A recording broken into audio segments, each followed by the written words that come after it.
시청자 여러분 안녕하십니까? 12월 1일 목요일 뉴스와이드 시작합니다.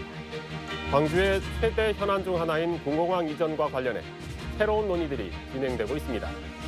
답보 상태에 머물러 있던 군공항 이전 사업이 새로운 국면을 맞을지 시선이 집중되고 있습니다. 네, 오늘 뉴스와이드에서는 광주 군공항 이전 사업과 정치권의 이슈들 짚어보겠습니다.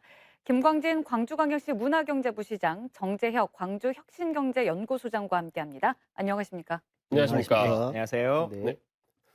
최근에 한평군에서 이 주민 설명회 열렸습니다. 예. 이게 어떤 의미가 있을까요? 광주 군공항 이전과 관련해서 이제 답보 상태가 좀 길어지고 있었는데요. 사실 이제 군공항 이전하려면 후보지가 정해지기 전에 예비 후보지 선정이 먼저 있어야 됩니다. 다수의 예비 후보지 중에서 최종 후보지를 선정하게 되는데 지금 그 전 단계도 못 가고 있었죠. 근데 이번에 한평군에서 이제 군이 공식적으로 주최한 것은 아직 아니고 한평군의 이제 민간 단체 분들께서 한평군에 요청을 하셨고 그래서 한평군에서 공문을 통해서 광주시가 와서 주민들께 좀 설명을 해달라라고 하는 이제 공문을 보내서 저희가 이제 응했고요.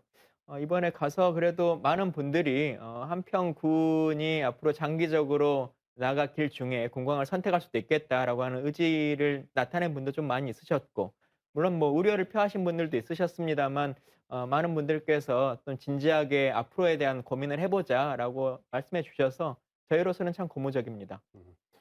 부시장님 만나볼 때 그 이제 긍정적인 시그널을 주신 분들은 어떤 부분에 있어서 음, 뭐 이제 한평군이 현재 자체적으로도 여러 뭐 산업들을 키우고 뭐 농업을 통해서도 역할들을 하고 계시긴 합니다만 또 광역시와 함께 할 수 있는 여러 가지 일들이 있을 수 있고 또 군공항 이전이 된다고 하면 지금 현재의 상황으로 보면 한 4천억 정도가 뭐 확보되어 있는 것으로 주민 개발 자금이 됩니다만 추가적으로 더 인센티브를 얻을 수 있다. 그리고 특히나 기부대 양yap법을 넘어서는 국가 주도의 공항으로 특별법이 만들어진다고 하면 국가의 지원 사업이 이제 많이 들어올 수 있는 거지 않습니까? 그래서 그런 것들을 포함한다면 현금으로 받을 수 있는 혜택뿐만 아니라 여러 SOC 사업으로 얻을 수 있는 혜택도 많이 있다라고 하는 것을 긍정적으로 많은 국민들께서 평가하시는 것 같습니다. 음, 음. 우리 정재혁 소장님 보시기에는 이 한평군의 주민 설명회 어떻게 보십니까? 저는 한평군의 이번 주민 설명회가 갑자기 일어난 건 아니다라고 봅니다. 그러니까 그동안 우리 광주 지역 주민들이 많은 불편을 겪어왔고 이 문제를 해결하기 위해서 많은 지역의 정치인들이 해결을 하기 위해서 많은 노력을 해왔죠. 특히 이제 지금 강기정 광주시장님께서 전 정권 청와대 정무수석이셨고 여기 계시는 김광진 부시장님께서 정무비서관이셨고요. 저도 이제 같은 정무수석실 산하의 자치발전비서관실의 선임 행정관이었고 옆에서 같이 힘을 모아서 지역 현안 최대 현안인 광주 군공항 이전과 관련해서 청와대 제1 현안 이 광주 군공항 이전을 어 논의하고 정권 4년 내내 수기하고 논의하는 과정이었습니다. 그래서 각 부처 관계가 다 모여서 관계부처 장관 회의도 수차례 열렸었고요. 그런 논의들이 계속 이어왔기 때문에 어 이런 이야기가 돼 왔던 거고 자연스럽게 시장님이 되고 나서 이게 다시 점화가 됐다고 생각을 하고요. 다행스럽게도 우리 지역의 국회의원님들께서 특별법을 발의해 주시면서 국가 재정 근거안인 특별법을 발의되면서 다시 이제 논의가 좀 모아지고 인제 구체적인 이야기들이 되고 있다고 저는 보여집니다. 네, 사실 말씀하셨던 것처럼 한평군이 이제 새롭게 부상을 하고 있지만 그전에 좀 무안이나 해남이 후보지로 거론이 되지 않았습니까? 예. 다른 지역들은 지금 상황이 어떻습니까? 뭐 아직까지는 기존에 인제 저희가 4 군데의 후보지가 있었는데요. 특별히 뭐 말씀이 있지는 않습니다. 다만 인제 몇몇 지자체에서 예비 후보지가 되려면 2 가지 조건을 만족해야 됩니다. 경제적으로 기부대 양육 가능한 금액 산출이 가능해야 하고 국방부가 평가하기에 '들어와도 된다.'라고 하는 ROC가 성립돼야 되는데 ROC 부분에 대한 검증을 한번 해 줬으면 좋겠다라고 하는 제시를 해온 군이 있긴 했었습니다. 근데 좀 어렵게 돼서 뭐 진도가 나가진 않았습니다만 관심을 표하는 곳들은 쪼끔씩은 있다 이렇게 말씀드리겠습니다.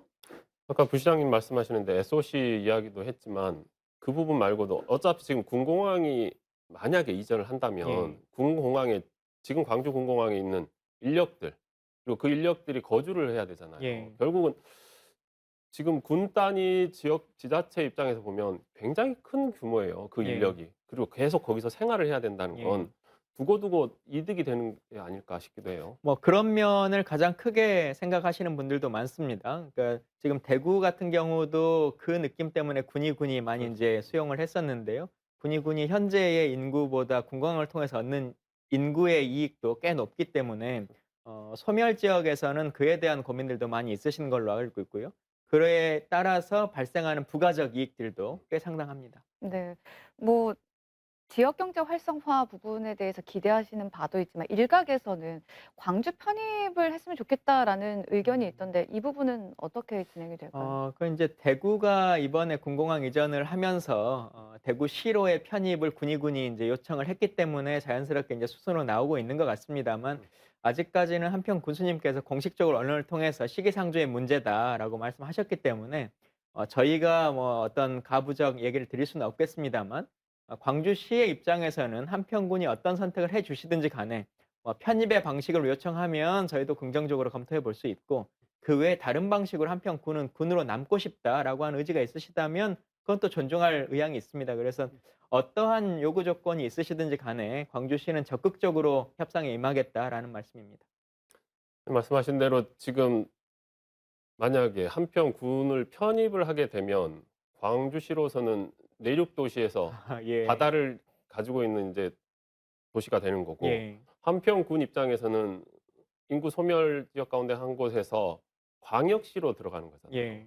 솔직히 그렇게만 놓고 보면 둘 다 윈윈인데 이제 문제는 뭐 말씀하신 대로 한평 군의 입장도 있지만 전라남 도의 입장도 좀 불편하지 싶어요. 예. 음. 뭐 한편 군 자체적으로 봐도 먼저 말씀드리면 이제 교부세의 문제가 좀 발생할 수 있습니다. 이제 자체 독립군으로 있을 때의 교부금과 시에 편입됐을 때의 교부금의 차이가 좀 발생하는 것. 근데 다만 예전에 저희가 이제 광산구로 이제 편입할 때는 통상적으로 한 4년 정도까지밖에는 교부세를 주지 않는데 군을 그대로 예를 들면 부산시 기장군 이렇게 이제 하지 않습니까? 군으로 편입하면 교부세를 계속 받을 수 있습니다. 그래서 뭐 그런 방법들도 논의할 수는 있을 거고요. 장기적으로 보자면. 그렇습니다만 광주시 입장에서는 바다가 생기는 장점도 충분히 있을 수 있고 한편 군도 광역시라고 하는 장점도 충분히 얻을 수 있어서 저희로서는 서로의 윈윈으로 도움은 될 수 있을 것 같다. 그러나 다시 한번 말씀드리지만 이건 한평의 결정에 달려 있는 것이다. 광주가 선택할 수 있는 문제는 아니라고 생각합니다. 우리 정재욱 소장님 네. 보시기에는 한평 군이 광주시로의 편입 가능하다고 보세요? 어떻습니까? 뭐 우리 김광진 부시장이 말씀하셨듯이 그 공공항 이전지 대상지의 그 주민들의 의지가 제일 중요할 것 같고요. 지금 이렇게 한평군이 그런 의지를 보이는 것 자체가 기부대 양여라는 기존의 방식이 아닌 인센티브가 더 갈 수 있다라고 하는 그런 특별법 재정 지원 근거가 마련된다라는 그런 소식이 전해지면서 이런 논의가 또 이루어진다고 보거든요. 그래서 그런 의견을 존중해서 광주시가 같이 힘을 합치면 결국은 수원인 광주군공항 이전이 이루어질 거라고 보여집니다. 네. 앞서 이제 대구공항 말씀해 예. 주셨는데 지난 25일에 이제 강기정 광주시장과 홍준표 대구시장이 민선 8기 달빛 동맹 강화 협약을 했습니다. 어떻게 이루어지게 된 건가요? 뭐 두 분은 워낙 이제 오래전부터의 관계가 좋으시기도 하고 광주, 대구는 두 시장님 되기 전부터 달빛 동맹이라고 하는 것을 쭉 이어져 왔었죠. 그러는 과정 안에서 민선 8기에도 다시 한번 우리의 다짐을 하자라고 하는 것이 두 분 간에 이제 합의가 됐고 또 이제 KBC에서 방송을 하는 과정 안에 초청되셔서 이제 홍준표 시장님 광주도 방문해 주셨는데요. 네 가지 약속을 했습니다. 달빛 내륙철도라고 하는 것으로 철길을 열고 그다음에 황룡강과 금호강이라고 하는 물길을 같이 좀 열어보자라고 하는 것. 그리고 대구 군공항 그리고 광주 군공항이라고 하는 하늘길을 열자라고 하는 세 가지의 길을 열자라고 하는 것이 있었고 아시안 게임 이제 네 가지까지 포함인데요. 대구 군공항은 민간 합동 공항이기 때문에 TK공항 특별법은 주무관청이 국토부 장관입니다. 그래서 법안도 국토위에 가 있고 저희는 국방부의 관할 사항이어서 국방위로 이제 법안이 가 있는데 이 두 개의 법안을 연말 안에 같이 좀 상정해 가지고 법사위로 옮겼으면 좋겠다라고 하는 것에 대한 의지 표명을 하셨고요. 홍준표 시장님께서 이제 국민의힘의 주호영 원내대표, 대구 의원이시기도 하고 국방위원장도 하셨기 때문에 좀 적극적으로 좀 소통도 많이 하셔서 추진을 좀 해 나가고 계신 걸로 알고 있습니다. 그래서 저희는 그 두 개의 법안이 한꺼번에 법사위로 가도록 각 당의 대표분들께 요청을 하고 있는 상태입니다. 홍준표 시장께서는 뭐 정부하고는 다 했다. 이제 민주당이 좀 도와달라고 하시던데 예. 어떻습니까? 민주당 내에서. 지난번에 이제 당정 협의를 통해서 기재부, 국토부, 뭐 국방부 차관들까지 다 불러서 당정 협의를 이루어지긴 하셨습니다. 근데 다만 이제 실무적으로 논의해야 될 것들이 참 많이 있는데 뭐 저희의 반대는 있을 수는 없죠. 민주당은 그 전부터 2012년부터 당론으로 확정해서 했던 상황이기 때문에. 다만 이제 기부대 양해법이 만들어질 때 지금처럼 자체 예산이 좀 생길 수 있을 만한 3개 공항 외에 다른 공항들도 막 다 신청하지 않을까라고 하는 이제 국방부의 염려가 조금은 있는 것 같습니다. 그래서 그런 부분들을 좀 조정해 가면서 법안 소위 안에서 자꾸 심사를 하면 충분히 설득할 수 있겠다 이렇게 생각합니다. 네. 뭐 특별법 연내 제정 말씀하셨는데 가능성 어떻게 보십니까? 어 어느 때보다도 가능하다고 보는 게요. 광주만의 문제가 아니고 말씀하셨듯이 지금 TK 신공항 건설 특별법과 같이 연계해서 통과를 시키려고 하는 것이기 때문에 저희 광주 군공항 이전 특별법과 같이 묶여 가지고 올라가 있지 않습니까? 그렇기 때문에 빠르면 연내라고 하지만 내년 초에라도 같이 태워서 통과될 수 있는 가능성이 높아져 있기 때문에요. 군공항 이전이 어느 때보다 더 높은 가능성이 있다고 보여집니다. 네. 소장님 그러면 네. 만약에 이제 법안 통과하면 네. 이게 어떤 효과가 있을 거라고 생각하세요? 당장? 국비 지원의 법적 근간이 마련돼 있기 때문에요. 공공항 이전을 하는 지역의 인센티브 자체가 이제 많이 높아지는 거죠. 그동안 이제 단순하게 잉여대 양여라고 하는 거는 수도권적인 사고였지 않습니까? 이제 도시가 팽창되면서 중앙에 있는 도심공항을 뭐 이걸 지가가 높아져 있기 때문에 나중에 이렇게 지자체가 알아서 국가시설인 군공항을 지어주고 나중에 그걸 수익으로 바꿀 수 있다라고 했던 건 이제 수도권에서나 가능한 일이지 지방에서는 그게 불가능한 일이었거든요. 그러다 보니까 정부 특히나 국방부는 이제 뒤로 좀 물러나 있는 상황이었고 군공항 이전지들은 다들 조금 물러나 있는 상태였기 때문에 지지부진해 있던 것들이었죠. 그러다 보니까 정부가 재정 지원 투입이라는 것들이 되면서 군공항 이전지도 적극적으로 나설 수 있는 큰 이제 이전의 효과를 볼 수 있는 요소가 작용한 것이라고 봅니다. 그러니까 이 소장님 부분은 그 조금 네. 제가 부가 설명을 드려야 될 것 같은데요. 이제 기부대 양해법이라고 하는 현행 법률에 따르면 그 기부대 양해의 금액이 성립되지 않으면 예정 후보지가 될 수가 없습니다. 그렇기 때문에 지금의 법률로도 금액은 가능합니다. 이전하는 것 자체는. 근데 다만 이 특별법이 만들어지면 이제 저희가 법안에 담겨 있는 내용으로 봤을 때 미군 시설 같은 경우는 기부대 양해에 포함하지 않고 소파법에 따라서 해야 된다라고 하는 부분이 있고 또 지금은 예를 들면 좀 구식 장치지 않습니까? 근데 새로 만들어 줄 때는 첨단으로 만들어 주라. 이제 이런 요구를 하시는 거예요. 그래서 지금 있는 정도의 시설만큼만 우리가 만들어 주겠다라고 하는 겁니다. 이제 그렇게 되면 아낄 수 있는 비용이 이제 한 몇 조 원 정도가 더 생기겠죠. 이제 그런 부분을 인센티브로 저희가 좀 더 제공할 수 있는 장점이 있고요. 또 공유 부지나 소음 완충 지역으로 만들어 놓은 곳에 어떤 경제적 활동을 할 수 있게끔 지원하는 사업들까지 좀 포함이 됩니다. 근데 좀 다른 이야기일 수도 있습니다만은 좀 쉽게 생각을 하면 만약에 한평군이 광주시로 편입이 되면 예. 광주에서 광주로 군공항 이전하는 거 아닌가요? 그렇게 봐주실 수도 있는 거고요. 뭐 지금 대구 같은 경우가 군공항 이전뿐만 아니라 대구 안에 한 7개 정도의 군 시설이 있습니다. 그걸 일괄로 묶어서 밀리터리 타운을 이제 만드는 것을 하는데 그와 관련해서 한 6개 정도의 군들이 지금 유치 경쟁을 하고 있다고 합니다. 그러니까 새롭게 만드는 이 군사 시설이라고 하는 것이 이제 더 이상 혐오 시설이 되지는 않을 거다. 뭐 그렇습니다. 거기에 마찬가지로 그러다 보니 무등산에 있는 방공포대 이야기도 네. 나와요. 어떻습니까? 이게 가능하다고 보세요? 방공포대 이전은 뭐 이미 다 저희가 선언한 것처럼 합의가 이루어졌습니다. 방공포대를 이전하겠다는 건 국방부도 공식 발표를 했고요. 이제 시기의 문제가 남아 있는데 지난번에 송갑석 의원님께서 국방부와 그 무등산 국립공원공단 그리고 광주시 함께하는 회의를 통해서 내년 9월에 최종적으로 이전한다라고 하는 합의를 좀 이루셨고요. 그에 따른 절차 진행을 하고 있는 상태입니다. 그러면 어디로 이전하는지는? 그와 관련해서는 올해 예산에 이제 국방부가 한 4억 정도 예산을 세워서 용역을 시작합니다. 그 용역 결과가 나오면 자연스럽게 어느 곳으로 이전하게 될지라고 하는 부분들도 나올 걸로 보여집니다. 지금 네. 광주시도 영역하고 있지 않습니까? 예산 관련해서. 아닙니다. 이 용역은 국방부가 아니, 하게 그거 되는 말고. 용역입니다. 예산 관련해서. 후보지 아. 전체 예산 지금 사업비 산출 용역 네. 말씀하시는 거죠?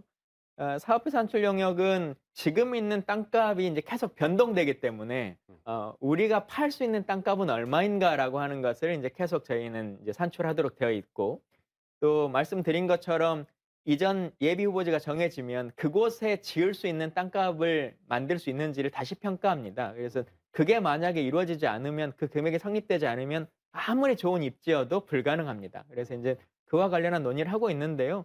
어느 정도면 금액이 나오긴 했습니다만 사실은 이제 이 금액 자체가 중요한 게 아니고 어느 곳으로 될 건가가 정해져야 우리가 가진 돈으로 가능한 것인가가 결정되는 문제입니다. 네. 그래도 금액이 높아야 그쪽에서도 그러면 우리가 좀 더 많은 인센티브를 받을 수 있겠구나 예. 이렇게 생각하실 거 아니에요.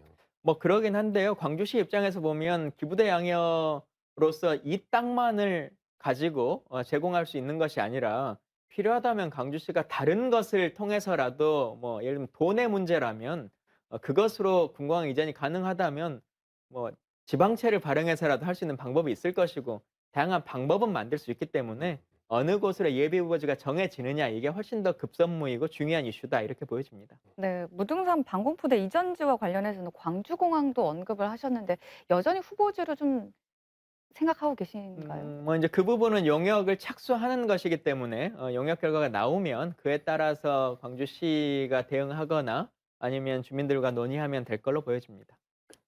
소장님, 네. 그러면 공공항 이전 최대한 빨리 하려면 좀 탄력 좀 받으려면 어떤 게 좀 필요할 것 같습니까? 말씀 다 나온 것 같은데요. 저는 크게 세 가지 봅니다. 그러니까 첫 번째는 가장 크게 저희가 공공항 이전 국비 지원을 받을 수 있는 법적 근거가 마련될 수 있게 공공항 이전 특별법 있고 경북하고 대구 경북 관련한 신공항 특별법이 같이 연계돼 있어서 연계법안으로 지금 트랙이 태워져 있기 때문에 같이 연계돼서 법안 통과가 되는 게 우선이다라고 하는 거고요. 두 번째 관련해서는 공공항 이전 예비 후보지 관련해서 용역이 국방부에서 되고 있어서 그게 비용 편익 관련해서 지금 조율되고 있는 걸로 알고 있습니다. 그러면 그 비용과 관련해서 대상 후보지 4곳에 대한 비용들을 지자체하고 협의할 걸로 알고 있는데요. 진정성 있게 수용성을 고려해서 지역 주민들하고 마찰이 일어나지 않도록 잘 지자체하고 협의하는 과정을 거쳐야 될 것 같고요. 그 과정을 통해서 대상 후보지를 선정을 해서 발표하는 것들 마찰이 일어나지 않게 잘 발표해야 되는 게 두 번째. 마지막 세 번째 관련해서는 김광기 부시장도 말씀하셨는데 관련해서 그 대상 후보지를 같이 포함하는 큰 틀의 광주 뭐 메가시티일 수도 있겠고 광주를 넓힐 수 있는 방안일 수도 있겠고 큰 전략이 포함하는 큰 전략을 같이 세워서 발전 가능 전략을 같이 내올 수 있는 그런 틀이 나왔으면 하는 바람입니다. 지금 공공항 이전 사업이 지금 이전이 타당하다고 한 지가 6년 전입니다. 예. 그동안 아무것도 못 했는데 그나마 지금 이 정도라도 오는 게 얼마나 다행인지 싶고 이게 좀 더 빨리 좀 진행될 수 있도록 예. 부시장님 더 신경 써주시길 그렇게 바라겠습니다. 하도록 하겠습니다. 오늘 함께해 주셔서 감사합니다. 예, 감사합니다. 이어서 정치권 현안 살펴보겠습니다. 내년도 예산안 처리 법정 시한을 하루 앞두고 여야 원내대표가 김진표 국회의장 주재로 3자 회동에 나섰지만 견해 차이만 확인하고 합의에 이르지 못했습니다. 소장님, 어제 하고 오늘 또 하긴 했어요. 네. 어떻게 보세요, 이게? 회동 합의 불발된 걸로 알고 있습니다. 네, 당연한 것으로 보여집니다. 왜냐하면 그 국정조사와하고 예산안을 당연히 분리해야 됨에도 불구하고 여당은 연계하고 있는 거고요. 그 장관 해임 건의안하고 예산하고 연계하려고 하는 여당, 그리고 분리해서 심의해야 된다고 하는 여당하고 어 마찰이 있을 수밖에 없는 것이었고요. 다만 대화를 했다라고 하는 거는 긍정적으로 보여집니다. 단 하나 이제 그럼에도 불구하고 정치를 바라보는 국민들의 생각, 금리 인상과 특히 이제 물가 상승에 민생 어려움이 있는 국민들의 바라보는 정치를 바라보는 국민들의 입장을 좀 살펴서 예산안과 관련해서는 조금 더 논의 있게 진행되는 것들이 좀 필요하다고 봅니다. 네. 박철 변호사님 와주셨는데요. 오늘 원내대표 회동 불발 어떻게 보셨습니까? 뭐 예측됐던 일인 것 같습니다. 다만 오늘 그 국조 특위하고 유가족들 간담회가 있었습니다. 뭐 저희 오기 전에 이제 방송 보다가 저도 많이 울었는데 그 유가족들의 그 한 맺힌 절규를 들으면 민주당 입장에서는 최소한 뭐 일단 뭐 "이 장관 일단 뭐 해임이라도 시켜라."라고 주장하지 않을 수 없을 것 같고요. 그리고 민주당 지지층들의 대부분이 그걸 요구하고 있으니까요. 그리고 앞으로 생각을 해 봤을 때 국정조사에서 어떤 사실들이 밝혀진다고 하면 그 최종 책임을 이 장관으로만 끝낼 수 있을 것인가 하는 문제도 좀 고민해 봐야 될 것 같아요. 뭐 예전에 뭐 우리 총리도 사퇴해야 된다는 주장도 나오기도 했고 대통령실도 뭐 "책임 있는 거 아니냐." 이런 얘기도 나오긴 했습니다만 거기까지 확대될지는 모르겠습니다마는 지금 유가족들의 뭐 이런 한 맺힌 절규를 듣는다면 민주당 입장에서는 어쩔 수 없는 카드였다고 생각이 듭니다. 지금 어쩔 수 없는 카드라고 한다면 여당인 국민의힘에서도 느낌은 올 거 아니에요. 이게 그렇죠. 지금 이 상황에서 우리가 이게 꼬리 자르기가 아니라 이건 먼저 해 놓고 그다음에 일을 봐도 되지 않겠냐라고 할 텐데 여당에서는 왜 그런 얘기가 안 나올까요? 일단은 한 번 밀리면 계속 밀린다라는 생각이 강할 것 같고요.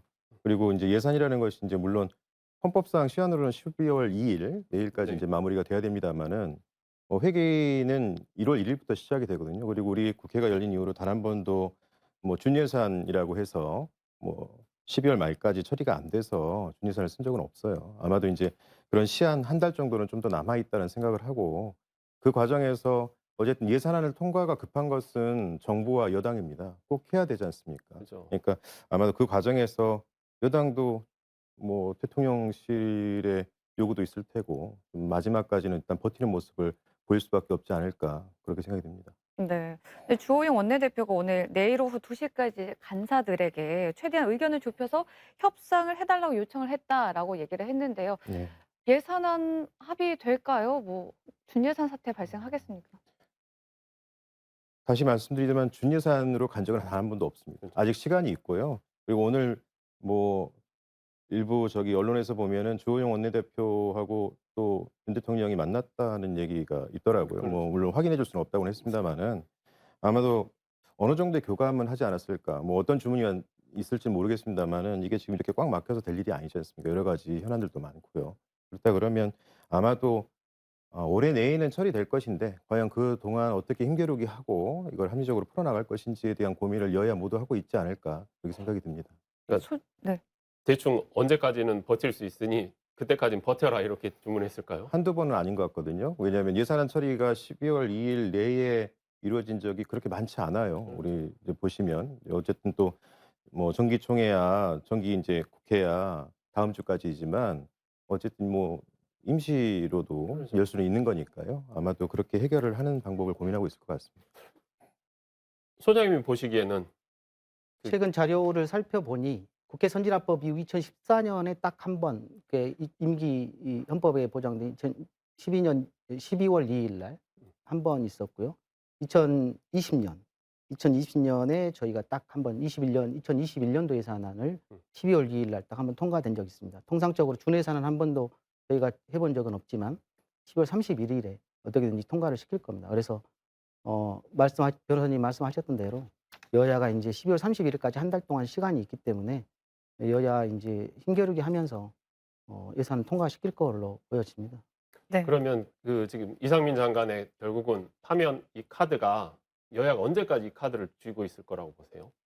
근데 예산하고 결부시켜서 봐야 되는 문제는 절대 아니라고 봅니다. 그러니까 이 해임 건의안이라고 그 12구 사태라고 하는 거는 158명의 안타까운 청년들의 목숨이 죽어가고 정부가 한 번도 지금 사과하지 않고 있지 않습니까? 책임을 지지 않는 거죠. 책임이라고 하는 거는 다 이야기하고 있는 세 가지 정도가 있지 않습니까? 법적인 책임, 정치적인 책임, 도의적인 책임이 있는데 그 어느 것 하나 지금 지고 있지 않는 거지 않습니까? 법적인 책임이라고 하는 거는 국정조사하고 지금 검찰 조사하고 경찰 조사에서 나타날 수 있는 부분, 나중에 나타날 수 있는 부분이지만 당장 할 수 있는 정치적 책임이나 도의적인 책임을 질 수 있고 사과할 수 있음에도 불구하고 정부 당국자 그 누구도 지금 하고 있지 않는 거죠. 그리고 국정조사를 임하기 전에 정부 당국자가 제일 먼저 나서서 할 수 있는 자료조사 요구나 이런 것들을 임해야 되는 정부가 정부의 수장인 행안부 장관이 정치적인 책임을 지고 사퇴를 하라라고 임하기 전에 사퇴를 하라고 하는 게 야당의 당연한 요구일 수도 있는 거죠. 그래서 야당이 요구하는 거이기도 하고요. 그래서 국정조사하기 처음 임하기 전에 야당이 당연한 요구이라고 저는 보여집니다. 그렇기 때문에 야당은 당연한 요구이고 이걸 예산하고 연계하고 싶지 않은 게 당연하다고 보여지는 거고요. 근데 그거를 여당은 예산하고 연결을 시키고 그렇게 하고 있기 때문에 이걸 예산하고 연계해서 볼 문제는 아니라고 보여집니다. 그러니까 소장님은 예산하고 별개로 놓고 네, 계시지만 네. 여당은 네. 절대 별개로 안 보잖아요. 네네. 그러니까 이 파면이라는 카드를 적당한 선에서 네. 언제쯤 이 야당하고 지금 예산안하고 해서 네. 바꿔 먹기를 해야 되는데 언제 할 거라고 보시는 거예요? 그게 아, 사실은 네. 중요하지 않습니까? 결국은 네. 준예산으로 가냐 안 가냐 하는 문제가 거기에 있기 때문에. 네. 네, 정치적인 부담이 클 겁니다. 이거를 파면하고 예산하고 같이 바꿀 수 있는 문제가 아니라고 보여지기 때문에 그거를 파면시키지 않는 조건으로 예산을 통과시킨다라고 하는 거는 그 정치적으로 부담이 서로 크기 때문에요. 그걸 같이 이렇게 동등한 조건으로 맞출 수 있는 문제는 전혀 아니라고 보고요. 그걸 준예산까지 가지는 않을 거고 그런 부담을 여당이 안고 가지는 않을 거라고 보여집니다. 네. 변호사님이 보시기에는 안고 가지는 않겠지만 네. 어느 정도에 가서는 털어내야 될 거 아닙니까? 민주당 입장에서는 뭐 해임 건의안은 아마 상정시키고 통과시킬 것으로 생각합니다. 왜냐하면 아시다시피 법적 구속력이 별로 없어요. 대통령이 거부하면 그만이거든요. 그렇다고 해서 탄핵으로 갈 것이냐. 아직 무슨 법적인 근거가 있어야 탄핵까지 이어지지 않겠습니까? 그것도 민주당으로서는 이제 어려운 일이고요. 다만 그럼 앵커님께서 저한테 질문하시는 것은 민주당이 그러면은 아니 일단은 지금 12월 2일 날 내일 지금 당장 해임 건의안 올리겠다고 해서 상정이 되게 되면 그러면 여당 입장에서 그러면 어떻게 해야 되느냐라는 말씀 물으실 것 같은데 제 생각에는 지금 소장님 말씀하고 사실은 동의를 합니다. 아마 투트랙으로 갈 것 같아요. 그건 그대로 가서 대통령실에서 거부권을 행사하는 그런 부분들은 남겨놓고 예산안은 예산안대로 따로 처리하는 어쨌든 방법이 현재로서는 그것밖에 없는 것 같습니다. 유족들이나 국민 의견을 무시할 수도 없는 입장이니까요. 여당도 마찬가지입니다. 제가 볼 때. 알겠습니다. 이 이야기는 여기까지 듣고 이어서 시청자가 주목한 뉴스 탑10 함께 하시겠습니다.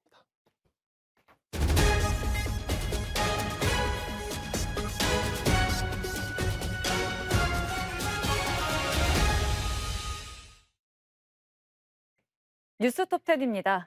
야권의 차기 대선 후보로 조국 전 법무부 장관이 나올 것이라는 관측이 여권에서 나왔습니다.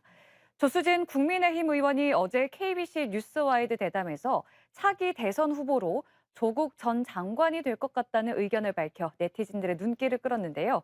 조 의원은 사법 리스크 때문에 민주당 내에서도 차기 대선 주자로 이재명 대표는 물 건너갔다는 평가가 많은 것 같다며 조국 씨에 대한 맹목적인 지지가 있기 때문에 차기 주자는 조국 씨다라고 강조했습니다.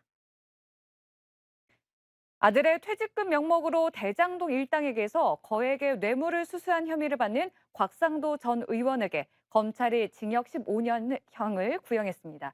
검찰은 현직 의원이 직접 취득한 액수로는 전례가 없는 금액, 교묘한 수법 사용으로 죄질이 불량한 점, 반성의 기미가 없는 점 등을 들어 구형 이유를 설명했는데요. 곽 전 의원은 검찰이 직접 증거를 하나도 제시하지 못하고 있다며 혐의를 전면 부인하고 있습니다. 어제 민주당이 이상민 행안부 장관에 대한 해임 건의안을 제출하고 탄핵 소추안까지 추진하겠다고 밝혔지만 여전히 윤석열 대통령은 침묵하고 있는데요. 신인규 전 국민의힘 부대변인이 KBC 라디오 프로그램에서 윤 대통령이 세월호 사건을 보며 밀리면 끝이라는 상당히 잘못된 위기의식 때문에 이 장관을 감싸는 것이라고 분석했습니다. 또 지금처럼 이 장관에게 정무적 책임을 안 물리면 진짜 위기가 더 온다며 비판했습니다. 지금까지 뉴스톱10이었습니다. 박 변호사님, 그 여권 인사들이 계속 야권의 차기 대선 주자로 조국 네. 전 장관을 이야기한단 말이죠. 네. 이게 마치 이 사람은 우리가 해서 이길 수 있겠어라는 그런 느낌이 들어요. 어떻게 생각하십니까? 여권에서 설마 조국 씨를 차기 대권 주자라고 생각해서 얘기했을까요? 잘 이해되지 않고요. 어쩌면 프레임을 이제 뭐 이재명 지금 대표가 어쨌든 위법한 행위를 했다는 쪽으로 지금 수사가 모아지고 있으니까 우리가 확인했던 조국과 조국의 그 가족들에 대한 위법 행위 이런 부분들 확인됐지 않냐. 그쪽의 인사들의 대체적인 리더들은 다 이런 모습이다라고 지금 프레임 씌우게 하는 것 같고요. 누가 지금 현재 어떤 국민이 조국 씨가 지금 당대표로 나오든 아니면 뭐 대선 주자로 나오든 지지한다 만다 할 것이며 조국 씨 입장도 지금 현재로서는 아직 사법적인 어떤 그런 부분들이 정리가 다 안 돼 있잖아요. 제가 보기에는 뭐 격장지게 같은 느낌이 듭니다. 네. 소장님이 보시기에는 왜 여권에서 자꾸 조국 전 장관을 언급하는 것 같습니까? 저도 뭐 변호사님 말하고 뭐 똑같은데요. 조국 씨 같은 경우는 정치인이라고 보기보다는 학자시죠. 뭐 조국의 시간 책도 읽어봤지만 그분들은 정치하겠다는 의지는 전혀 발견할 할 수 없고요. 지금도 뭐 법적인 다툼 하고 계시는 분이 정치하겠다라는 거는 뭐 전혀 언감생신 아니라고 봅니다. 네. 네, 그러면 반대로 민주당 내에서 실제로 이재명 대표에 대한 어떤 불안감 뭐 이런 것들은 없을까요? 어떻습니까? 당연히 있겠죠. 뭐 이제 내부적으로도 뭐 친명이니 뭐 비명이니 하는 이렇게 팔을 이렇게 나누는 것 같은데요.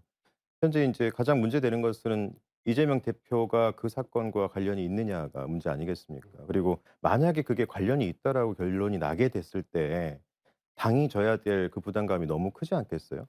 근데 다만 제 생각에는 아직은 확정된 일은 아니고 그리고 만약에 이런 뭐 사법 리스크에 대해서는 조사나 이런 부분들에 대해서 이재명 대표도 지금까지 그렇게 해왔지 않습니까? 항상 당당히 대하고 또 가서 조사받고 뭐 본인도 스스로 입으로 그 계좌 관심 있으면 다 털어봐라. 흘릴 때까지 한번 털어봐라 이렇게 얘기도 했으니까 또 그 대선 후보까지 나섰던 분이 당의 위기가 초래될 수 있는 그런 상황에서 뒤로 숨어서는 안 된다고 생각하거든요.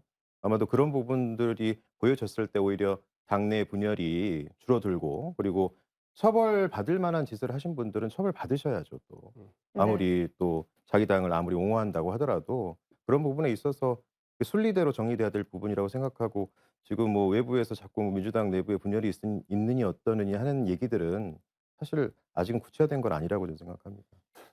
소장님, 그 오늘 박영선 전 장관은 이 대표가 일단 물러나는 게 좋겠다고 이야기를 했단 말이에요. 어떻게 생각하세요, 이런 부분들? 그러니까 지금 뭐 언론을 보면 뭐 특수부 검사 58명이 이재명 대표하고 가족들에 다 매달려 가지고 수사를 하고 있다. 이런 보도가 나오는 것도 있고 비상식적이고 어떻게 보면 납득이 안 가는 일들이 지금 일어나고 있는 거죠. 네. 그러면 국민들이 볼 때도 납득이 안 가는 지금 상황이고 당의 지금 위기이기도 합니다. 많은 사람들이 검찰이 공정하지 않다라고 보고 있기도 하고요. 근데 일부에서 여러 가지 이야기들이나 의견들이 나올 수 있기는 하지만 네.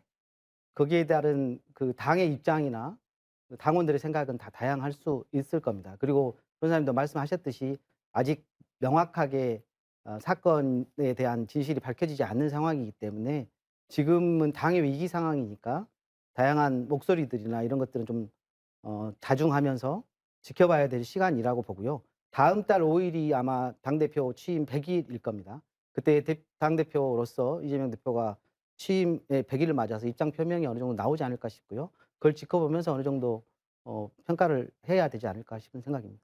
네. 오늘 두 분과의 이야기는 여기까지 듣겠습니다. 함께 해주셔서 감사합니다. 감사합니다.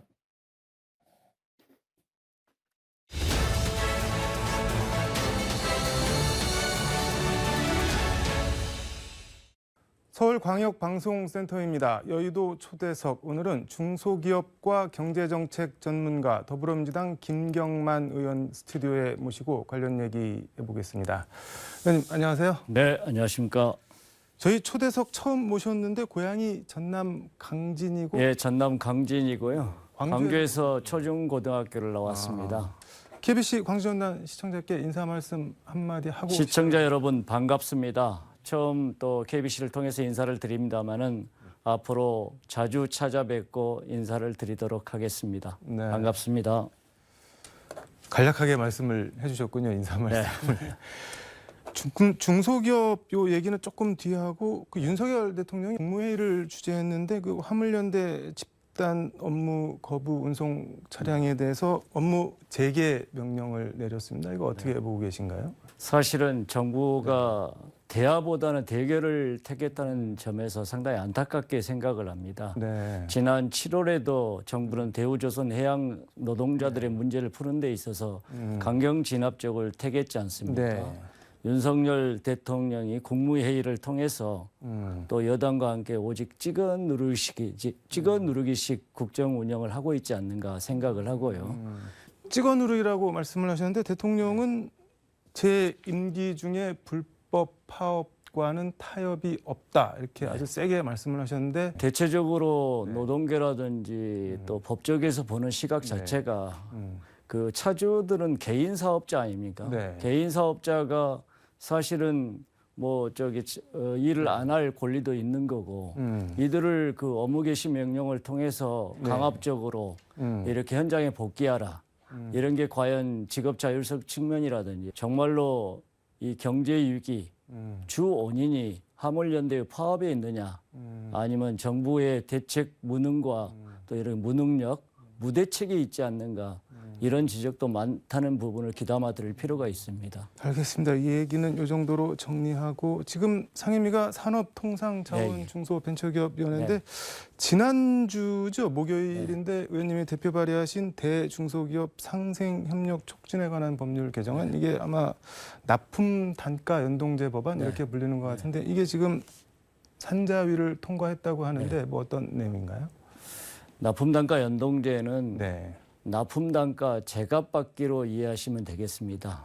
원자재 값이 급등하게 되면 인상되는 원자재 가격을 원자재를 바탕으로 해서 또 이제 제품을 또 만들어서 대기업들한테 납품을 하는데 개별 중소기업 입장에서 봤을 때는 거래하고 있는 대기업과의 관계에서 언제나 의리기 때문에 납품 가격을 원자재 값이 인상됐다고 해서 올려달라 이렇게 할 수가 없는 상황이었죠. 그래서 팔면 팔수록 손해다라는 그것들을 일정 부분 보장하는 법이라고 할 수가 있겠죠. 쉽게 말씀드리면은 뭐 원자재 가격 상승 부담을 뭐 중소기업한테만 전가하지 말고 대기업이랑 좀 나누자 뭐 그런 취지인 거죠. 예. 그게 훨씬 더 쉽게 이야기할 네. 수가 있을 것 같습니다. 근데 이게 보니까 이게 취지가 아주 좋은데 법안을 작년 11월 5일 날 네, 대표 발의하셨던데 상임위 넘는데 지금 1년 걸렸는데 뭐 이렇게 오래 걸린 건가요?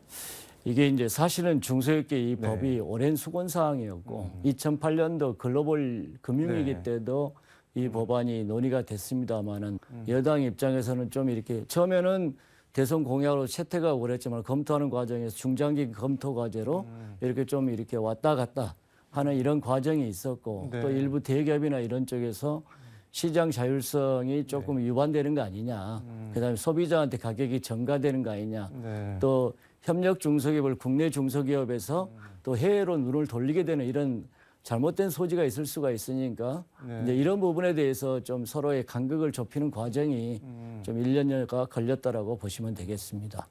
대기업에서 요즘 싫어하시게 되는 거 아닌가요? 이거 법안 때문에. 그 대신에 네. 이거 모든 것을 우리가 연동제를 법으로 할 수는 없고 네. 그래서 중소벤처기업부를 통해서 대기업과 중견기업이 참여하는 시범 사업을 실시를 하고 있습니다. 네. 다시 말해서 이게 법으로도 이걸 좀 강제할 필요도 있지만 문화로 정착할 필요가 있기 때문에 네. 거기에 우리 대기업들이 많은 대기업들이 참여하고 해서 결국은 대기업의 성장은 협력 중소기업의 성장을 통해서 같이 간다.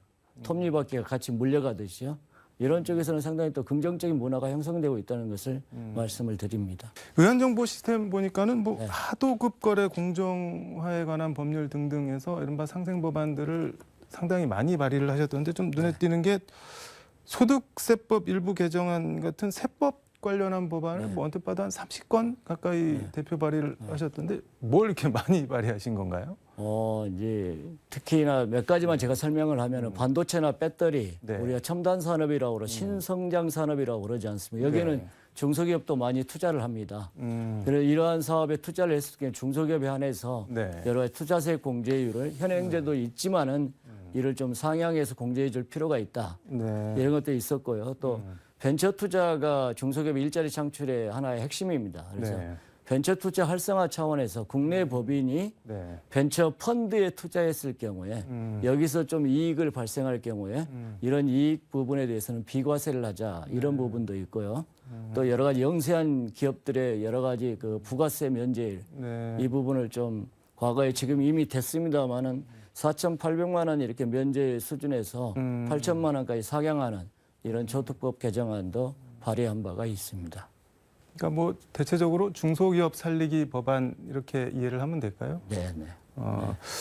그 법안 얘기 뭐 나온 김에 국민의힘에서 법인세 감세 지금 네. 법안들을 여러 건 내놓고 있는데 뭐 이른바 감세 법안들 민주당에서는 뭐 부자 감세 안 된다 이런 거 같은데 의원님은 어떤 입장이신가요? 우리가 이른바 초부자 감세라고 네. 하는 법인세 부분에서 이걸 좀 하향 조정하자. 네. 또는 주식 양도세 소득 면제 기준을 네. 10억에서 100억으로 상향하자. 그래도 누구나 국민들 생각할 때 네. 99%를 제외하고 나머지 1%만을 위한 이 네. 법안 아니냐. 그렇다면 오히려 재원은 한정돼 있고 균형 재정한다라고 하는데 오히려 중소기업과 소상공인을 위한 지원 예산 아랫도를 빼가지고 윗도를 지원해 주는 꼴이 되니까 네. 우리 당에서는 이러한 상황에서는 그 법인세 감면이나 이런 부분들을 받아들일 수가 없다라는 이런 입장을 가지고 있는 것이죠. 뭐 법인세야 뭐 그렇다고 네. 치고 네. 가령 말씀하신 뭐 주식 양도세 같은 경우 뭐 저 기준액이 되는 걸 뭐 올린다든가 아니면 뭐 종부세 대상을 조금 뭐 조정을 한다든가 일가구 1주택은 뭐 빼준다든가 등등등 하면은 세금 적게 내준다고 하면 일단 국민들은 좋아할 일 아닌가요? 그거 못하게 하면은 네. 싫어하지 않을까요? 혹시 사람들이? 예, 하나의 예를 든다면 네. 주식 양도세 면제 기준 상 아니 우리가 경제를 활성화하고 주식을 활성화하는 네. 데 있어서 반대할 당이나 정치가 어디가 있겠습니까? 네. 다만 주식 양도세 면제 기준도 지금은 10억이라고 그러면 이것도 상당히 높은 편이거든요. 근데 이걸 100억까지 상향하자. 이것도 좋아요. 문제는 일반 개미 투자들이 대부분 관여하는 거래세 부분이 있지 않습니까? 네. 오히려 손실을 보더라도 또 이익을 보더라도 거래세는 따박따박 증권거래소로 가져가는 부분이에요. 그래서 민주당은 거래세 부분들을 오히려 훨씬 더 인하하는 것이 다수의 100명이 있다면 99명한테 네. 혜택이 돌아가는 것이다. 이런 쪽을 먼저 주장하는 것이지 네. 전 선호가 있다라는 겁니다. 알겠습니다. 무슨 말씀인지. 자원 관련한 얘기 하나 해보겠습니다. 네. 평소 그 한반도 주변 석유 자원 확보를 위한 뭐 탐사 이런 거 정부랑 석유공사가 적극적으로 나서야 된다 뭐 이런 말씀을 네. 많이 하신다고 들었는데 이게 무슨 내용인가? 우리 주변에 석유가 있나요? 그런데? 우리가 좀 이제 관심을 가져야 될 부분이 네. 한국이 석유 수입국에서 5번째예요. 그다음에 세계에서요? 세계에서 그다음에 가장 많은 소비를 하는 국가 중에 8번째 국가입니다. 네. 근데 석유는 전혀 안 나고 있지 않습니까? 네. 근데 한반도 주변에 한때 우리가 대륙붕이라고 들어봤잖아요. 네. 한반도 주변의 대륙붕 주변 지역을 중심으로 해서 중국과 일본이 석유 탐사선이나 시추선을 수시로 하고 있습니다. 종종 우리나라 어업 당국에 발견도 되고 있고요. 그래서 우리도 2021년도 동해가스전 네. 불꽃 껐지 않습니까? 그래서 17년 동안 유지해온 산유국 지위마저 지금 상실된 상태예요. 우리나라가 예. 산유국이었나요? 한때 대륙붕에서 동해가스전 조금 이렇게 하면서 양은 많지는 않지만은 그랬고요. 또 하나는 네. 우리 그 제주도 부근에 일본하고 같이 제7강구라고 그래가지고 네. 과거에 노래도 있고 그랬습니다. 네, 일본하고 같이 그 공동 그 7강구 개발을 한번 네. 추진한 적이 있습니다. 근데 여기에는 이제 우리나라 주변 지역에서 가장 석유 매장 가능성이 높은 지역 중에 하나다라고 하는 지역이 7강구 지역인데 네. 여기는 반드시 독소 조항이 하나 있어요. 여기를 개발하려면은 일본하고 우리하고 공동 개발을 해야 됩니다. 어느 한쪽이 동의하지 않으면 추진할 수가 없어요. 네. 그래서 1978년도에 이 협정이 발효가 됐지만은 네. 일본이 여기에 동의를 안 해주기 때문에 일본도 석유가 필요한 거는 마찬가지 일본이 아닌가요? 이제 필요한데 네. 문제는 이게 이제 2028년도가 되면은 7강구에 대한 공동 개발 권한이 이제 소멸이 됩니다. 소멸이 됐을 경우에 네. 그때는 이제 그 무슨 이 대륙붕 관련 정책에 의해서 네. 자국 영토에 가까운 지역은 다 자국 그걸로 기속이 되는가 봐요. 그래서 7강국 공동 개발 구역의 90%가 네. 일본 땅으로 들어가는가 봅니다. 그러니까 2028년도 이후에는 굳이 뭐 대한민국 공동 개발하지 않더라도 네. 일본이 독자적으로 개발할 수가 있으니까 매장 가능성이 높은 이 7강구 지역은 내 네. 것이다라는 이런 인식이 강한 것이죠. 그래서 사실 이제 저희들도 주장을 하는 것이 네. 그렇다고 해서 석유공사나 우리 당국이 손 놓고 있어야 되느냐. 그러니까 70년도에 그 7광구 그게 네네. 예전에 안성기랑 하지원 씨 영화로도 예, 나왔던 그렇습니다. 그 7광구 맞는 거죠. 네, 네. 이게 지금 그러니까 70년도에 일본이랑 공동 개발 뭐 약정 같은 거를 맺어서 네. 개발하게 되면 공동으로 해야 되는데 네.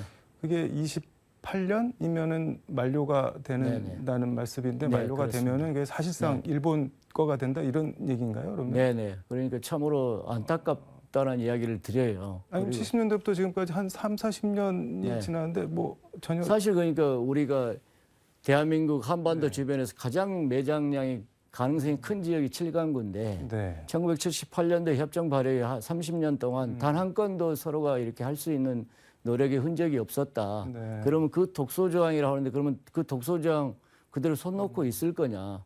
우리가 조금 더 이런 석유 자원국이 전혀 아니기 때문에 네. 적극적인 액션을 취해야 되는데 그 액션을 취할 수 있는 방법이 그렇다면 우리가 다른 방법을 해서 주변에서 압박하는 방법도 있을 테니까 이렇게 통해 가지고 대한민국이 석유 자원을 한번 이렇게 확보하는 이런 방안들을 그거 하라고 사실 석유자원공사가 석유공사가 있는 거고 자꾸 우리가 해외에서 자원 개발해가지고 여러 가지 뭐 자원 낭비다 외화 낭비다 이렇게 할 것이 아니고 한반도 주변에서부터 좀 우리가 그렇게 하자. 네. 이런 뜻에서 자꾸 강조했던 상황입니다. 이게 2028년이면은 뭐 진짜 몇 년 안 남았는데 사실, 네, 뭐 5년여밖에 그 안 전에야 남지 뭐 어떻게 했다고 하더라도 좀 네. 지금 산자부나 석유공사가 좀 적극적으로 나서야 될 것 같네요. 그러니까 예. 그래서 이제 이거 자꾸 문제 제기를 하는 거고. 그래서 석유공사나 이런 쪽에서는 이제 네. 그러면은 조금 더 적극적인 액션의 계획의 일환으로 네. 4강구나 5강구를 좀 개발해 가지고 압박을 하겠다. 자, 또 사광구랑 오광구는 온전히 우리 건가요? 예, 그렇습니다. 근데 거기를 개발하는 게 일본 7광구 개발에 어떻게 압박이 되는 건가요? 우리 이제 거를. 주변에서 네. 석유가 난다라고 하면은 사실 석유 탐사나 시추라든지 네. 이런 쪽에는 한 번 시도하더라도 비용이 굉장히 많이 들어가거든요. 네. 이제 그래서 하나의 그 유인책이 된다 이거죠. 우리가 공동 개발하는 데 있어서 네.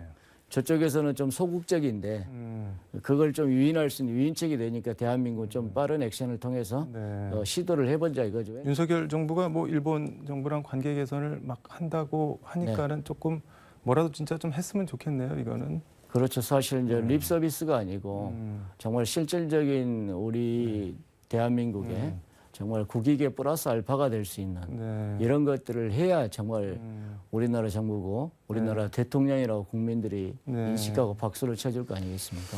알겠습니다.